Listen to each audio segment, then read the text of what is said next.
లక్ష్మీదేవి ఆనందంతో మీ ఇంటి సింహద్వారం దగ్గరకు వచ్చి మీ ఇంటి తలుపు తట్టి ఇంట్లోకి వచ్చి తరతరాల్ని అనుగ్రహించాలంటే, చిరకాలం ధనానికి లోటు లేకుండా ఉండాలంటే 101 రూపాయి బిళ్ళల విధి విధానం పాటించాలని రహస్య పరిహార శాస్త్రంలో చెప్పారు.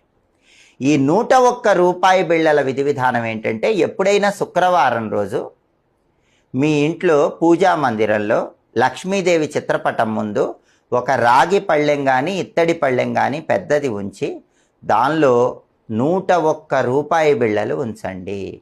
ఆ 101 రూపాయి బిళ్ళల మీద ఒక మట్టి ప్రమిదలో ఇంకొక మట్టి ప్రమిద ఉంచి ఆవు నెయ్యి కానీ నువ్వుల నూనె కానీ పోసి 3 ఒత్తులు వేసి దీపాన్ని వెలిగించండి.